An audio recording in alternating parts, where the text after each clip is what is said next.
Good afternoon and welcome to today's Adweek webinar, a crash course in reliable CTV attribution. Today's webinar is sponsored by MNTN. I'm Danielle Moore, Senior Manager here with Adweek's Content Studio, and I will be your host today. Before we begin, I just want to take a minute to make sure everyone knows what to expect from today's webinar and is familiar with the features of our platform here. The actual presentation should go somewhere in the 30-minute range, after which we'll have time for audience Q&A. So if at any point you have a question for our speaker today, just use that Q&A tool right beneath the video window on your screen, and we'll get to as many questions as we can after the end of the presentation. Also, it's definitely not too late to invite your colleagues to join us at today's webinar. About 15 minutes ago, you received a final reminder email from us, and in there you can find a link to the webinar registration page that you can share with your colleagues. Still plenty of time for them to join us live today, but if they can't, just know that today's webinar is being recorded and they can always catch that on-demand version. In fact, the on-demand recording will be available to all registrants, and we'll send you a link to that later today when it's live around 3:30 Eastern or so. And if you would like a PDF of today's slide deck, you can find that in the Event Resources area right beneath the video window on your screen. As always, if you enjoyed today's webinar, definitely check out the full Adweek webinars calendar at adweek.com/webinars, also linked below. You can see what we have coming up and also get access to our archive of on-demand events as well. Also in that event resources area, you can find links to Adweek's resource library and microlearning videos. New guides, white papers, and videos are all added regularly. So if you're looking for other ways to sharpen your skills and stay up to date on the latest trends, be sure to check those out. Now, let me introduce you to today's speaker. We're very excited to be joined by Jennifer Brickler, Customer Success Manager at MNTN. Jennifer is a dedicated media sales leader with a proven history of growing cross-screen revenue by training account executives on emerging media products and targeting tactics.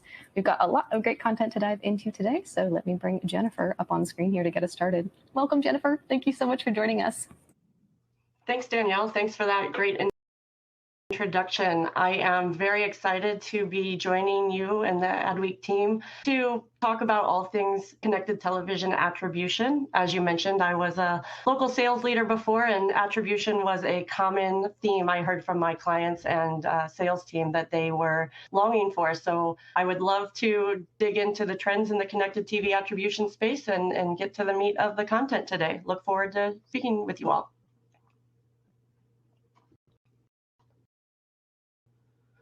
Now, Danielle, if you'll switch over to the slides, please.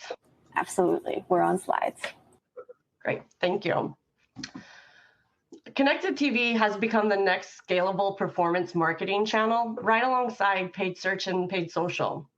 This has resulted from connected TV bringing performance strategies to your TV campaigns, thus allowing brands to reach their audiences at scale while generating measurable performance. Can now tie revenue, conversions, website traffic, and much more to their campaigns, all with the prestige of running commercials on the largest screen in the household. Marketers understand that connected TV is a powerful and growing marketing tool, and it's leading to increased investments. According to a recent eMarketer survey, the main reason why brands are increasing their CTV investments include the ability to target precision audience, also awareness and performance goals, while talking to a highly engaged audience who opted in to receive this content, really providing the benefits of television tied to the trackability of digital campaigns. It should be noted that these features are practically impossible to replicate with linear TV advertising. You compound this by the fact that linear TV viewership has been on the decline for years. Year over year, that viewership is dropping. Well, 70% of viewers are now not even accessible by linear TV. Even with all of these gains, bringing more performance capabilities into the TV advertising space, it's still very underinvested. If you look at these numbers, the social and search space are combined for a $324 billion investment, compared to just $200 billion for TV. And this is despite the fact that TV has 3 times the daily engagement of Google and even more users. The reason that this is occurring is it's truly a numbers game. There are a few thousand brand advertisers that really dominate the television ecosystem, while Meta and Google have hundreds of thousands of companies advertising on their platform. From a pure numbers perspective, this discrepancy in investment, but that's not the only reason TV is underinvested. Traditionally, TV has lacked all of the performance features that digital marketers require. Accurate and reliable attribution is the core of channels like paid search and social. And that has all changed in the TV space thanks to performance TV platforms such as Mountain.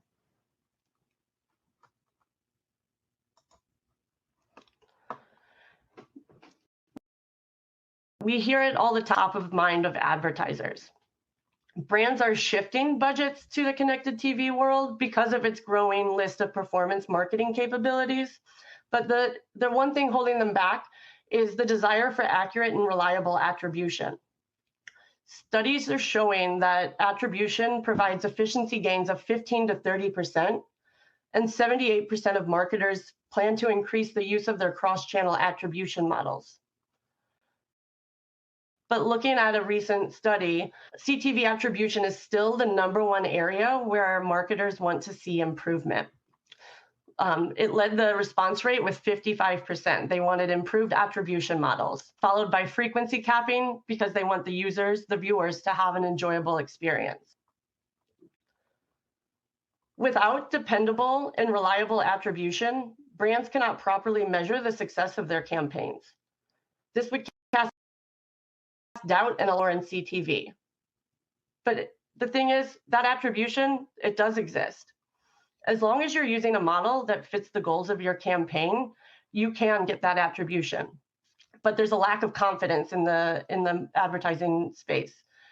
77% of marketers believe they're either not using the right attribution model, or they really don't know where to start when selecting the model to analyze their campaigns on. That's what I'd like to dig into today. Jump in and spend some time at the various models that are out there and see what exists in the CTV landscape.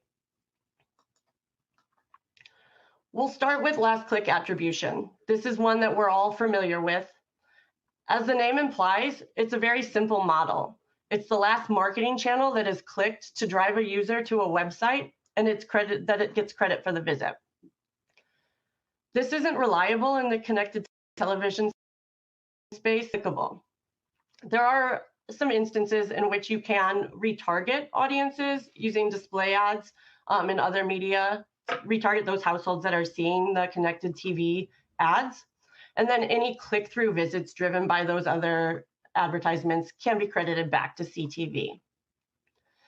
The proxy use of last click attribution does miss out on a very common occurrence. When an individual is watching TV, sees a connected TV ad, and then decides to visit your brand website directly to take action, there wouldn't be an opportunity for that retargeting ad exposure to be clicked on.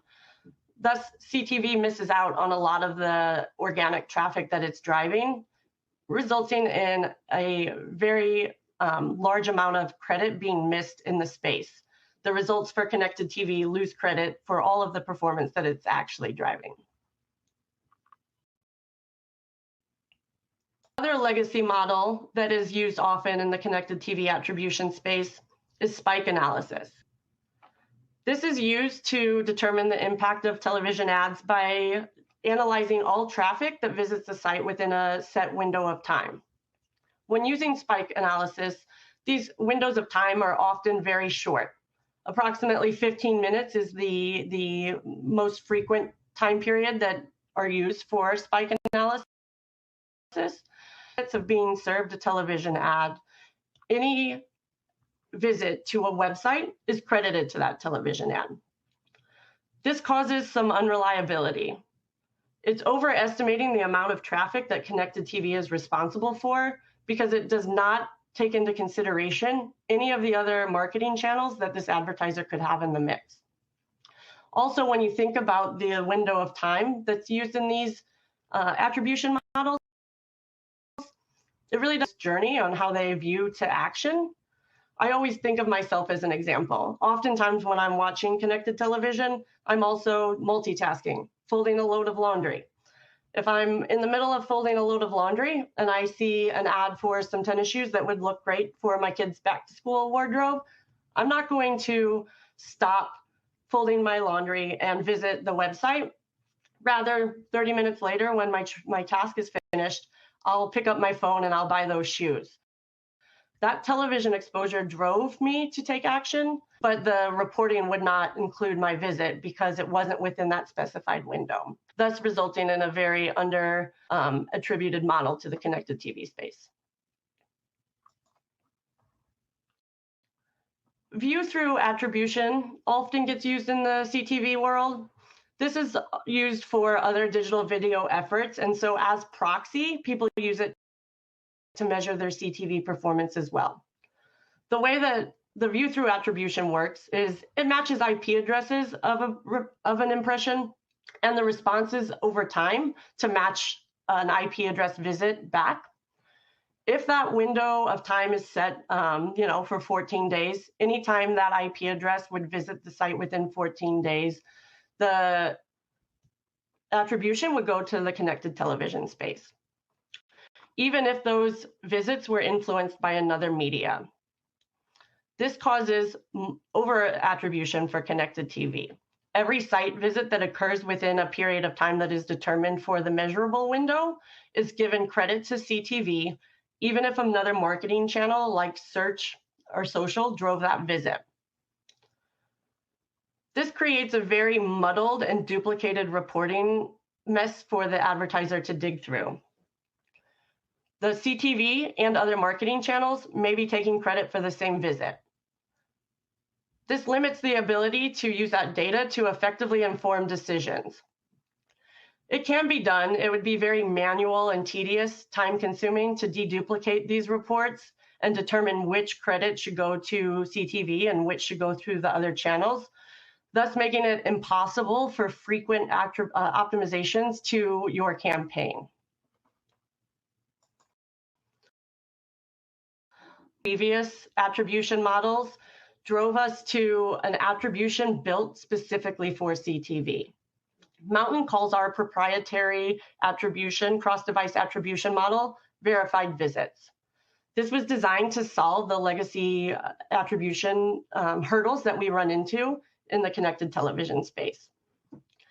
Mountain's verified visits solve the problem by providing marketers with an accurate and deterministic way to view the unique performance driven by the CTV campaigns. We use common device identifiers, such as household IP addresses, device IDs, Google Analytics IDs, and other behavioral signals. To simplify how this works, Mountain leverages ID-agnostic understanding of 120 million connected households to serve performance TV ads. Mountain then tracks the way a user organically or directly visits a brand site on any of the devices within that house within a determined window after viewing the ad. The final step in the process is running a diagnostic to ensure that there wasn't any other marketing channel that drove that visit. So no paid search, social, blog interference with that visit. This is done through an automated source validation where Mountain automatically analyzes the referring sources that delivered that traffic to an advertiser's website, thus ensuring that a performance TV campaign was in fact the channel that drove that site visit. So if I saw your TV ad, but then clicked through an Instagram ad, Mountain wouldn't get credit for that. We only take credit for site visits and subsequent actions that occurred when someone viewed a TV ad and then visited the website organically. This ensures performance TV only takes credit where due. By using this methodology, Mountain provides brands with a complete visit attribution that's deduplicated with other marketing efforts in real time. This is an industry first. Our approach also ensures that all data remains anonymous and compliant with both CCPA and GDPR. By solving the CTV attribution problem, Mountain offers brands the insights they need to make informed decisions across marketing mixes. This allows marketers to get the most performance out of their investment. Further validating CTV is incrementality reporting. A study by The Drum shows that 64% of marketers agree that attribution provides insights into how their marketing channels are complementing one another, or perhaps how they're not. These insights make it easy to create an effective marketing strategy and allow you to advertise with confidence. In today's world, marketers want to understand exactly how their investment in each of their individual performance channels is contributing to the conversions and revenue generated, as opposed to outcomes that they would have garnered anyway. In most platforms, this is unfortunately not available. They don't have access to data outside their own activity. This leads to scenarios where outcome reports don't align with actual sales or lead gen data. This is why incrementality reporting can be so valuable. By using controlled and exposed audience testing, it allows you to measure the incremental conversions and revenue delivered by prospecting campaigns while showing you the true added impact of connected television campaigns and how it impacts your bottom line. It offers a singular view of the conversion and revenue driven by CTV alongside the results that would have earned without it. This difference reveals the true lift in outcome driven by CTV. In simple terms, this means separating your target audience into two groups: an exposed group that you serve ads to, and a randomized control group who didn't receive your ads. The control group will show you the outcomes you would have generated with the campaign. It is important that both audiences share the same attributes. This ensures they share the same level of intent and your test results are accurate. Additionally, it allows for an apples-to-apples comparison. We recommend randomizing your control group with statistical significance to mirror the volume of your exposed group. This makes sure calculations are easy and accurate. Once your campaign concludes, simply subtract the conversions and revenue generated by your control group from the conversions and revenue generated by your exposed group to see the incremental conversions and revenue earned by your CTV campaigns. An attribution model like verified visits can show marketers that their CTV ads are actually driving site visits and subsequent conversions. Layer that with Mountain's always-on incrementality reporting, marketers now get access to another method of verifying the true impact of CTV campaigns. Both verified visits and incrementality allow marketers to make informed investment decisions, thus maximizing the value of their campaigns while also being given a clearer picture of their overall impact that adding CTV to their mix has. A few key takeaways for today. TV is a performance machine. It's been rebuilt for performance, and TV has now become like search and social. The growth of CTV is just getting started. This platform is more powerful than ever with affinity-based targeting, audience segment and incrementality reporting, and accurate real-time attribution. This accurate attribution has been unlocked. No matter the model you choose, reliably connecting the dots between views and action is now a reality for CTV. You just have to look in the right places to find it. I'm going to go ahead and kick this back to Danielle and open it up to some audience Q&A. Awesome. Thank you so much for those insights, Jennifer. As you mentioned, we do have time to take a few questions from our audience. We'll get to as many questions as we can over the next 5 to 10 minutes or so. To our audience members, please know that if we do not get to your question today, we always make sure they get forwarded over to our sponsor so they have the opportunity to possibly reply offline. First, a couple of quick reminders here from Adweek. Today's webinar has been recorded and will be available on demand later this afternoon. We'll email everyone a link to that recording, so keep an eye out for it. And if you would like a copy of today's slides, you can also find those in the event resources area right beneath the video window on your screen. Now, let's get to some questions here. So our first question, Jennifer, earlier you mentioned that CTV is similar to other digital channels. And can you talk a little bit more about how CTV compares to a channel like paid search? Yeah, definitely. Great question. There's definitely both similarities and differences with the two CTV and platforms like paid search or social. The biggest similarity, I would say, is the reporting. CTV allows advertisers to now look at metrics such as impressions delivered, visit rate, the ROAS being generated by the campaign. You can also look at performance on a network level and a specific audience level. Mountain also has an integration with Google Analytics. This allows them to look at their advertising on connected television and compare it right in line with their other performance channels. The differences, I would say, the two biggest differences, they come in terms of creative. Creative's the obvious difference. The paid search space, it's some text ads that pop up when a user types into a search bar. But with connected television, you really bring the brand to life. You use that video creation to pull the audience in. And with performance TV, those commercials are non-skippable. They're served to audiences on premium networks, and usually with an audience opt-in.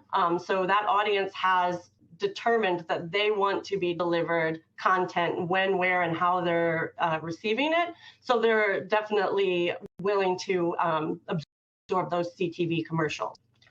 The other difference that I really see between the two is audience-based targeting for connected television really takes guesswork out of the mix. We can use third-party intent data, such as in-market segments, to determine who is in the buying phase for products. And we don't have to guess the search terms that users are going to be searching for when they're in market to shop. So thinking about it, our two biggest differences are audience-based targeting as well as creative. Got it. Thanks for walking us through that. Our next question here. So earlier you also mentioned a little bit about how Mountain's source validation ensures that, I think you put it this way, credit is only attributed when it's due. Can you talk a little bit more about that? Sure. The way that the Mountain system works is it automatically analyzes the UTM tags associated with every website visit. And if there's a referral source in there that is outside of Mountain, from a paid marketing channel, such as an email call to action button or a paid search or social ad, we discard that session and we don't take credit for it. We only take attributable credit if that visit has resulted in an organic or direct visit to the site after the Mountain ad exposure, and it's within that attribution length that is determined by the advertiser. That window is customizable and you can set it with what makes sense for your business. Got it. Thank you for that. And our next question here, someone asks, if I'm in the market for a CTV provider, how would you suggest I evaluate the accuracy of their attribution models? Sure, that's a great question because there is, it's an ever-changing space. It's complex, and it's we get some bad rap in the industry at times. So there's some important questions that I would ask.